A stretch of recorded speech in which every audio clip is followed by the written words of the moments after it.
When someone says the name SpongeBob SquarePants, what comes to mind?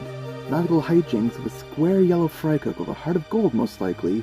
But one thing that likely won't come to mind is scary moments that'll leave you up at night. Unless you're privy to creepypastas. But for me, however, there's one episode in particular that when I first saw it as a small child, it left me quivering, fetal style with my thumb in my mouth and dookie in my britches. Jokes aside, this episode truly did leave a heavy impact on me as a kid, and haunted me for years to where nowadays stuff like this, and this, don't even slightly faze me, yet this episode still makes me highly uncomfortable. That episode is Season 1, Episode 5, Home Sweet Pineapple. Now, the plot of this episode is that SpongeBob's house gets destroyed entirely, except for one lonely little seed, and Sponge and Pat try to build SpongeBob a new home, and failing, leading to SpongeBob having to stay with Patrick and Squidward for the night, before moving back in with his parents, not before planting the seed, which causes the new house to grow out of the ground. On a surface level, it seems like a very average, nothing special episode, but what I neglected to mention was how SpongeBob lost his home. And that's where the trauma starts. The episode starts off with a pack of nematodes, which are packs of small underwater worms that eat off of bacteria and fungi. They're bouncing around Bikini Bottom, chanting that they are hungry, to which they proceed to eat a rock formation and then an entire car, leaving the driver suspended in midair, not even fazed by what happened to him, which is a good joke.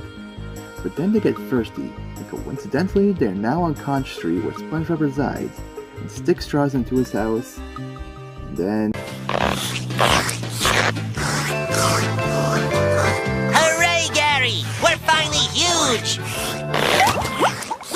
Huh? Wait a minute! Oh, no! This moment may just be a blink-in-the-eye moment in the grand scheme of things, but the impact it left on me is palpable.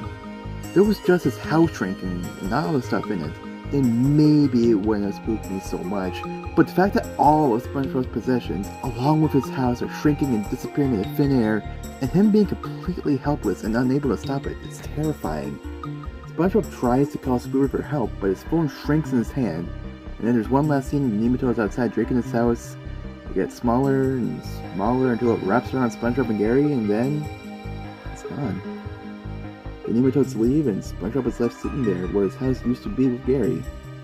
Squidward and Patrick go to see what's going on, leading to what's honestly one of my favorite jokes from SpongeBob. Yeah! Hey, SpongeBob! Your house is gone! After that, the episode gets back on track and feels normal again, with Pat and Sponge doing their building montage, which ends with this. I wish I lived there! Really? No! SpongeBob declares he'll have to move back in with his parents, much to Patrick's dismay, and he offers to let SpongeBob live with him as his roommate. And then we get yet another eerie scene that made me feel uncomfortable as a kid. Nowhere near as bad as the first scene, but to be honest, it's impossible to top that. The scene is mostly silent in the dead of night, with Pat and SpongeBob laying under Patrick's rock as a blanket. The scene is mostly just Patrick being obnoxious in different ways, and SpongeBob finding other ways to ignore him, one by plugging his ears when he starts snoring loudly, and then plugging Pat's mouth when he starts salivating too much. Ultimately though, the thing that causes SpongeBob to decide living with Pat is a bad idea was when he started having nightmares and beating daylights into SpongeBob. Twice. Just a mix of the lack of dialogue for most of it, along with the long, empty stretches of darkness in the background, being exposed to the element and possibly monsters like the sea bear, culminating to creating a lack of ease into the viewer, to further sell the fact that this is a bad idea. Again, it's not as bad as the first scene, but it definitely doesn't help this episode's creep factor. Then SpongeBob decides to sleep with Squidward instead, and for a while it seems like Squid is okay with it, but that's just due to not being fully awake and able to process what's happening around him. So eventually when he does realize what's happening, he kicks SpongeBob out. We then cut to the next day, and SpongeBob is ready and waiting for his parents to pick him up, and where the hell did you get that hat in the travel bag? Full of stuff? All the shit vanished and nothing. What's in there? Is it for Gary? Oh no, wait, there's two? Anyway, SpongeBob proceeds to bury the seed, as he says it holds too many memories and preys on it, causing it to begin growing. SpongeBob is about to leave, but is halted by Patrick hanging onto the back of his parents' boat, while Squidward dances on SpongeBob's empty plot, leading to a large buildup before a giant root explodes to the ground, with an exact replica of SpongeBob's house that drops on the Squidward.